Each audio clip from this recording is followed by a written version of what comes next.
You know those people, the ones who start something really challenging. Maybe it's launching a business Right. or dedicating themselves to mastering some complex skill, and they do not quit. Even when progress is painfully slow or that self-doubt is screaming at them, they somehow keep showing up. Oh, absolutely. And it is so tempting to look at them and just, you know, chalk it up to something they were born with. Yeah, luck or grit, or they're just built different. Exactly. We put them in this other category thinking they have some kind of mental toughness that, Mm. well, that we just don't. But if that were the whole story, the rest of us would just be stuck. And our deep dive into the research here shows something, I mean, it's so much more accessible than that. That's it. Our mission today is really to cut through that myth. Yeah. Because what we found consistently is that persistence isn't some fixed personality trait. It's not a superpower. It is a specific, actionable mindset that's built for longevity, not perfection. And that's what we want to unpack. Yes. The goal is to figure out the replicable psychology, the patterns that define this unstoppable energy so that you can shortcut that whole learning curve and, start building these patterns into your own life, like today. Because if persistence is a structure you can build rather than some gift you have to wait for, well, that changes everything. It does. So let's get into it. Let's dive into the operating system of the non-quitters, starting with a really surprising idea. They deliberately ignore their feelings. They do. They understand something absolutely crucial that just derails most people, which is that motivation. It's a sugar rush. It's temporary. It never lasts. It never lasts. It's triggered by novelty or excitement, and if you wait for that perfect feeling to tackle your hardest work, you will literally be waiting forever. I think we've all fallen into that trap. You wake up, the mood isn't right for the ambition, so you just shelve it. I'll do it tomorrow. So if they're not relying on their mood, what's the anchor? What holds them in place? It's all about systems. Their persistence is rooted in building external structures, routines, habits, environmental triggers that act like a safety net. The systems, they save you when your feelings don't. So it's a shift from the emotional self to the procedural self. That's a great way to put it. It's about being committed to the process, regardless of your internal state. Okay, so talk about the psychological impact of that. Why is a system better than just pure willpower? Because willpower is finite. I mean, every single decision you make all day, from what you eat to how you answer an email, it draws from the same very limited battery. But a system bypasses the decision entirely. If your system just dictates on Tuesdays at 8 a.m. my computer opens straight to the coding app, you've already won. The battle is over before your emotional brain even has a chance to object. You're committed to the input, not the outcome. And that makes it automatic. Yeah. Sustainable. That's the key. That reframing commitment over mood is so essential. And I guess if you commit to the input, you automatically have to adopt this second pattern, which is all about your timeline. Precisely. They are playing a completely different game. The common refrain we kept finding is so telling. Quitters think in hours. Persistent people think in years. Thinking in years. That changes how you react to pretty much every single daily setback, doesn't it? Oh, completely. If you think success is supposed to happen this month, a failure today feels catastrophic. Right. It feels like the end of the world. But persistent people, they operate on this long game perspective because they anticipate that real success has to be slow. They expect progress to be quiet, maybe even invisible day to day. They've internalized that momentum is built brick by brick. So that anticipation, that's what protects them when they hit a plateau. Yes. If you expected things to be slow, a slow period doesn't cause panic.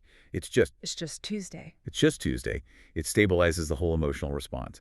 But that does raise a really critical question that I think we need to address. How do they know the difference between, productive patience and just falling for the sunk cost fallacy? When is the long game actually a dead end? That's a great question. It's so easy to confuse stubbornness with persistence. And the key differentiator is feedback. It's data. Stubbornness is blindly sticking to a method that is consistently failing.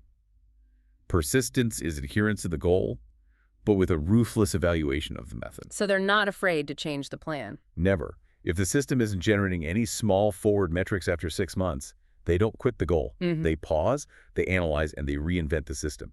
The focus is always on trajectory, not immediate speed. Okay, so you have your systems, you're prepared for the long haul. That brings you face to face with the hardest pattern of all. You have to embrace discomfort. This is where we break another huge myth. When you look at the internal dialogue of these people, they are not fearless. Not at all. They just have this radical willingness to feel uncomfortable on purpose. Wow, that is a profound reframing, because for most of us, discomfort equals danger. Exactly. Your brain is screaming, warning, turn back, this is too hard. But they override that instinct. They override it because they see it differently. They recognize that any meaningful growth, learning a language, taking on a new role, is going to involve some neurological strain. For them, discomfort isn't a stop sign.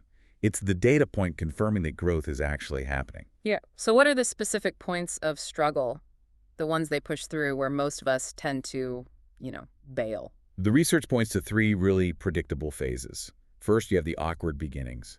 That's when you feel foolish, you're inept. Been there. Then there are the messy first attempts, where you know just enough to fail in spectacular fashion, but not enough to succeed. And the third one. I think this is the real dream killer, right? It is. It's the painful middle, the plateau. Mhm. The novelty is gone, the reward is still years away, and you're putting in all this effort for what feels like zero visible change. That's where most people give up. It's where most dreams die, because people mistake that lack of immediate change for futility. But the persistent person, because they expected this slow pace, they reframe that pain, not as failure, but as proof of their commitment. Okay, so we've got the systems, the timeline, the mindset for discomfort. But to endure that kind of grind for years, you need a massive amount of fuel. Structure isn't enough. There has to be an emotional engine. Absolutely. And this is the unifying factor. Every single unstoppable person has cultivated a clear, powerful, and deeply emotional reason why they are doing it. But doesn't everyone who sets a goal have a why? I want to be recognized, or I want to make more money. Yes, but the key distinction here is the depth of that motivation. If your reason is shallow or purely extrinsic status, validation, that fuel tank, runs empty the second the work gets hard or you get your first piece of criticism. So what makes a why deep enough? It has to be intrinsic. It needs to be tied directly to your identity, your purpose, maybe healing a past wound or fulfilling a core value. For example, I want to build a real estate portfolio. That's a goal. But the person whose deep why is, I need to build generational financial stability so my children never feel the powerlessness and the fear of eviction that define my childhood. That is a fundamentally different level of fuel. Right. That connects the daily struggle to this huge mission of healing and protection. It becomes non-negotiable. Exactly. And that's what transforms discipline, which relies on that finite willpower, into devotion. And devotion is a non-negotiable state. When the why is tied to who you are, the task doesn't feel like a choice. It feels compulsory. That makes perfect sense. Okay, so even with that devotion, you're still human. You still face resistance. Yeah. How do they manage that day to day without burning out their emotional fuel? This has to be the engineering phase, right? They don't just use brute force. They hack their own behavior. They are masterful behavioral engineers. They get that momentum isn't magic. It's constructed piece by piece through small choices that reduce the energy it takes to just get started. This is the moment for our listeners. The actionable checklist. What are the specific hacks we can copy to engineer our own momentum? Okay, we found 6 really effective ones. Let's break down the 2 most powerful psychological levers first. Start with tiny actions and reduce friction. Okay, explain tiny actions. It's not just about making the task less scary. It's more strategic than that. The goal is just to cross the starting line. If your task is write a book, the tiny action is write 1 sentence. If it's go for a run, the tiny action is put on your running shoes, you're tricking your mind into starting, and momentum takes over from there. And reducing friction is the environmental piece of that. Yes, make the desired path the absolute easiest path. If you want to stop scrolling on your phone, delete the apps from your home screen. Make yourself search for them. If you want to practice guitar, don't put it in the closet, leave it on a stand in the living room. Friction is the enemy of consistency. Got it. Okay, now for the emotional hacks. Number 3 is about keeping promises to yourself. This is so powerful because persistence is really an internal negotiation. If you say you'll do 10 minutes of work and you stop after 8, you just broke a promise to yourself. Do that enough and you erode your self-trust. So honoring even the smallest commitment builds that internal trust. It signals to yourself, I can rely on me. And that's the bedrock of confidence. What about the fourth one, celebrating small wins? That seems a little cliche, but why is it so vital here? Because the long game has very few big, immediate payoffs. Celebrating small wins, finishing 1 paragraph, sticking to your system for a week straight, that gives you a necessary hit of dopamine. It reinforces the behavior and conditions your brain to associate the effort with pleasure. It counteracts the pain. Exactly. And the final two are about your standards. Make the path easy, not perfect, and other.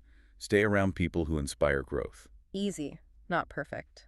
I like that. So that's the anti-perfectionism rule. It is because perfectionism is just a fancy form of procrastination. Persistent people prioritize getting started with what they have. A messy draft, a clunky setup over, waiting for some ideal moment that never comes. And finally, your social environment dictates your baseline. If your circle sees effort as normal, you will too. If they see quitting as normal. You're much more likely to follow. Wow. Okay, so that's a powerful toolkit. If momentum can be engineered, anyone can do this. Which brings us to the final pattern. What happens when the system hits a wall? When the path isn't working? Right, because true persistence isn't just grinding a dead end into dust. Yeah. The final pattern is a standard of constant reinvention. It's a radical willingness to shed the old, ineffective version of yourself.